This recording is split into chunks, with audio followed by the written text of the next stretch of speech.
Vous le savez, je suis passionné de musique, mais j'ai aussi la joie de vivre dans une atstock de belles places.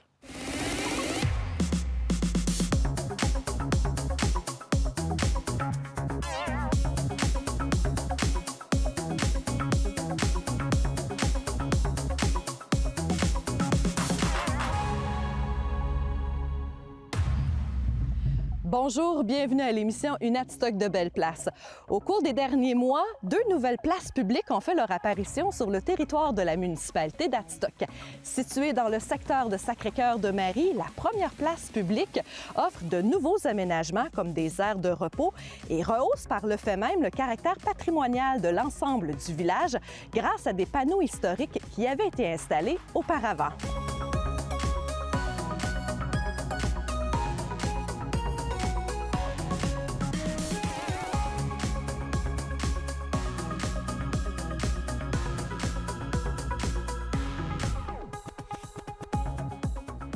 Aménagée au carrefour des rues principales et Notre-Dame dans le secteur de Saint-Méthode, la deuxième place publique permet aux citoyens et aux excursionnistes de se détendre et de fraterniser entre eux. Le lieu a été bonifié par l'installation d'un magnifique gazebo, une initiative de la FADOC locale et de plusieurs partenaires financiers. Vous voyez derrière moi l'épicerie? Elle a aussi profité de la saison estivale pour se refaire une beauté en réalisant d'importants travaux autant à l'intérieur qu'à l'extérieur de son bâtiment.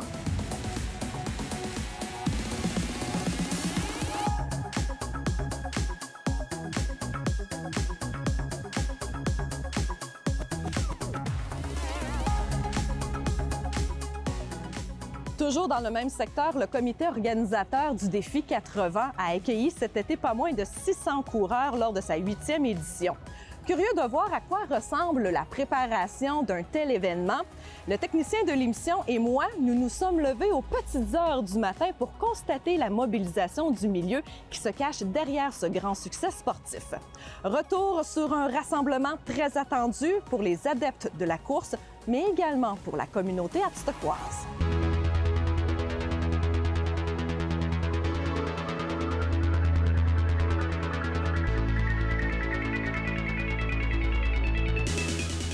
Le défi 80 a vu le jour grâce à Jacques Perron. Jacques Perron avait fait le grand défi Pierre Lavoie et avait apporté 21 000 à l'école aux 80. Puis l'école aux 80, ils disaient on a un montant d'argent, on aimerait qu'il reste là, puis avoir des intérêts. Ils ont trouvé comme activité, ils disaient on pourrait organiser une course. Puis ils sont venus me chercher comme, pas comme organisateur, mais comme expérience. J'avais fait quelques marathons, fait qu'ils venaient me chercher. On a décollé ça en 2014, la première édition. On est rendu à un OSBL. On avait la structure de la commission scolaire qui marchait, c'était correct. Mais on s'est mis comme une structure indépendante pour répondre aux besoins de l'école. En fin de compte, ils trouvaient que c'était énormément de travail. Fait qu'on s'est repris avec des bénévoles pour marcher différemment, mais ça marche très bien. Une belle petite on a un beau petit comité. Ça demande des bons bénévoles, ça demande des excellents commanditaires. Puis on a un très bon support aussi de la municipalité d'Adstock. Si on n'aurait pas de bénévoles puis de commanditaires, on ne peut rien faire ici. C'est ça. Le reste, c'est des gens qui veulent s'impliquer comme tel. Il y a quelques heures à consacrer à ça, mais on n'a pas de problème comme tel. C'est combien de bénévoles approximatifs? Le matin, la journée même, on pourrait parler à peu près de 60 à 70 bénévoles. Bon, Chantal Gagnon.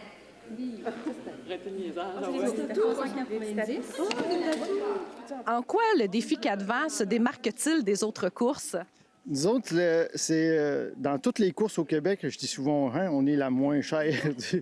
C'est pas qu'on est la plus cheap. On est d'une excellente qualité. On dirait, on se compare pratiquement à des épreuves qui soient à Québec ou à Montréal, mais le prix, on veut toujours consacrer un prix très, très minime. On a un caractère familial. C'est pas compétitif. Il y a un petit volet participatif, puis une petite compétition d'école, mais on n'est pas là pour faire battre des records olympiques. Là. On est là pour s'amuser. Puis plusieurs familles qui ont pris l'habitude de se réunir. Fait qu'il y a des gens de Québec, de Montréal, qui viennent, comme la famille Nadeau, ils seront 60, 70, qui se réunissent rien que pour le défi 4 ans. Ils font une occasion familiale. Il y a d'autres familles qui répètent ça. De mon bord aussi, ma famille, c'est ce qu'on fait. Fait que c'est plaisant dans l'après-midi de dire qu'on a mission accomplie, on pourrait dire. Ce qui est le fun aussi, les gens qui viennent courir le 21 km, ils trouvent qu'on a un excellent parcours. On part du secteur de Sacré-Cœur et on s'en vient à travers les boisés, les champs. Les vues sont magnifiques. On voit le grand monde qui fait partie d'Asta.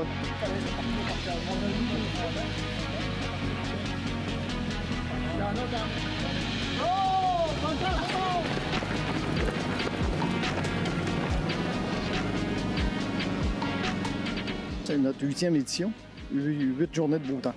La température a tout été de notre bord. Des journées exceptionnelles tout le temps. Donc, vous êtes né sous une bonne étoile. On est à côté de l'église. Je ne sais pas si ça nous aide.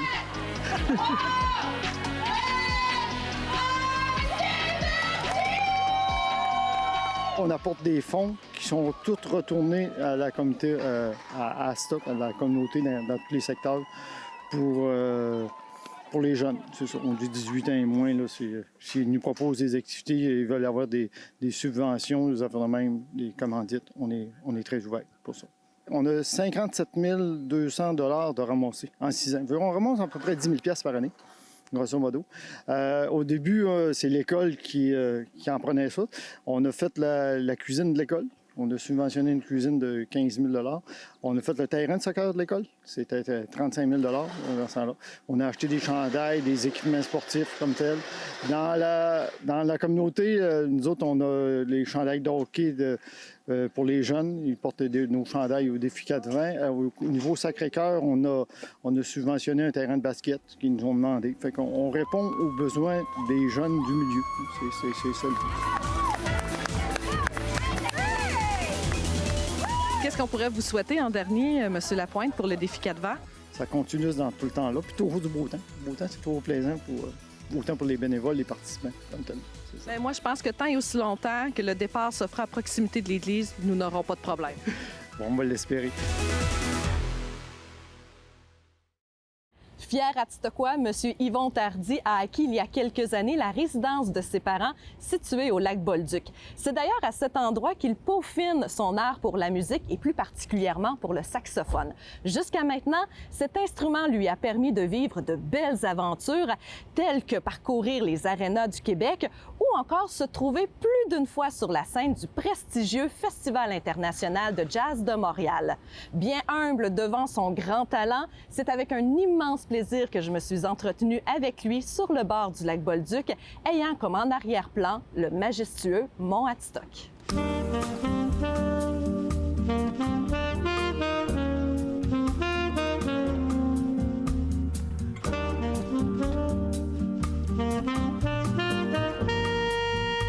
Vous êtes un musicien incarné.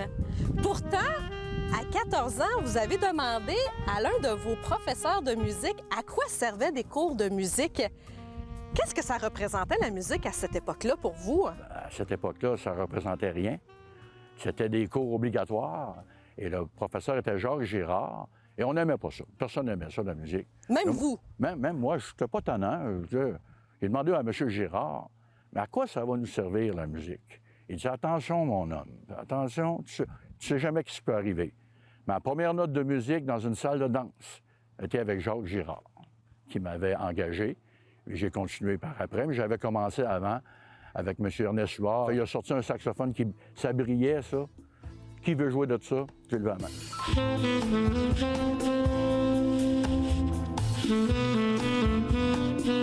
Quels sont les faits marquants depuis que Yvon est musicien? C'est parce qu'il y en a plusieurs. Il y a le fait d'avoir parti en orchestre avec des cuivres, ce qui n'était pas fréquent dans la région.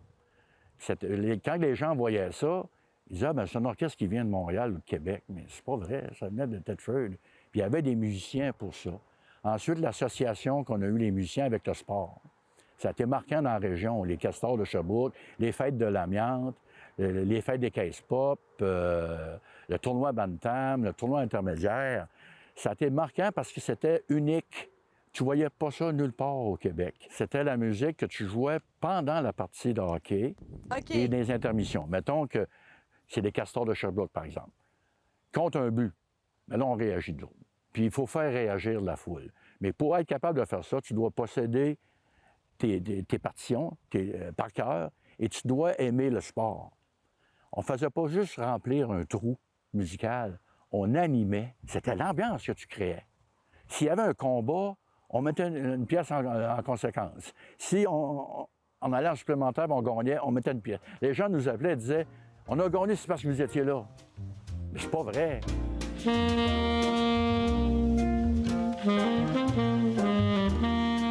On a fait du bavarois. Ça, c'est d'autres choses. En culotte courte, là, on a fait une bonne partie de la province parce qu'on avait trouvé la formule qui faisait que les gens étaient contents. Il y avait du bavarois, il y avait de la boisson, mais il y avait de la danse aussi. Fait qu'on mélangeait ça, ça a été marquant, ça. Pour les gens, ça a été marquant. Ils nous voient. Et l'association avec une compagnie de bière, O'Keeffe, à l'époque, et on s'est appelé le Miller Band. Ça aussi, ça a créé, les autres orchestres dans la région voulaient tous s'associer avec une compagnie de bière. Fait qu'on a fait des choses comme ça qui étaient souvent uniques. Je ne peux pas passer sous silence votre 3e présence au Festival international de jazz cet été. Qu'est-ce que ça représente pour un musicien comme vous, non seulement d'assister à cet événement-là, mais d'être sur la scène? Pour un musicien amateur comme moi, c'est comme gagner la Coupe Stanley. Parce que je ne pouvais pas m'imaginer de jouer au Festival de jazz de Montréal. C'est le plus grand festival de jazz au monde. C'est pas rien. Tous les grands musiciens du monde ont joué au Festival de jazz de Montréal. Puis moi, je me ramasse sur une scène comme la scène Rio Tinto ou la scène Rogers. Je joue là, moi, là. Même si je suis un musicien amateur. Puis il y a des musiciens professionnels là, qui ont été là. J'avais un solo à faire, je me suis levé debout, je l'ai fait. C'est tout, ça finit là.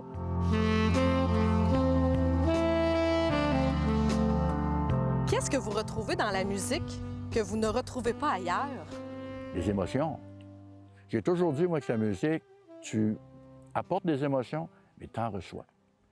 Et de ressentir, mettons, une noce, par exemple. On faisait des noces, ça danse. Les mariés viennent te voir, c'est la plus belle journée de ma vie grâce à vous autres. Ça, c'est la plus belle émotion que tu peux recevoir. Ou un spectacle de jazz, tu es applaudi. Cette émotion-là que tu reçois des gens et que tu remets, que tu donnes, que tu essaies de faire vivre, ça vaut n'importe quel salaire. Un créateur de bonheur. Oui. Puis en même temps, des fois de tristesse. Cette semaine, je vais aller jouer à des funérailles.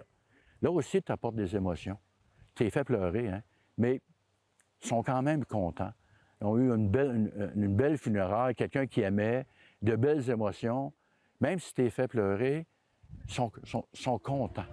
C'est pour ça qu'il y a une mode qui s'installe là, avec des duos pour l'heure du souper, que je fais avec Lisette. Là, parce que les orchestres de danse là, de 9h à 1h, là, on verra.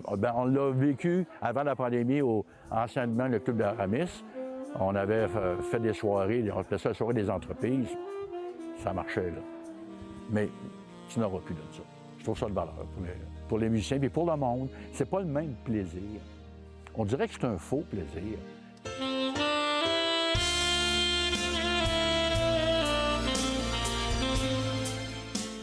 Si vous rencontrez un jeune de 14 ans et qui vous demande à quoi ça sert des cours de musique, vous lui répondez quoi, M. Tardy? Je vais lui répondre, ça va t'aider dans tous les domaines. Si tu réussis à jouer de la musique, tu sais compter. Tu es capable de te concentrer. Tu es capable de jouer en équipe. Tu es capable d'être discipliné pour pratiquer. Tu es capable de vivre du stress, de jouer devant des gens. Tu vas tout contrôler ça. Ça va te servir dans tous les domaines.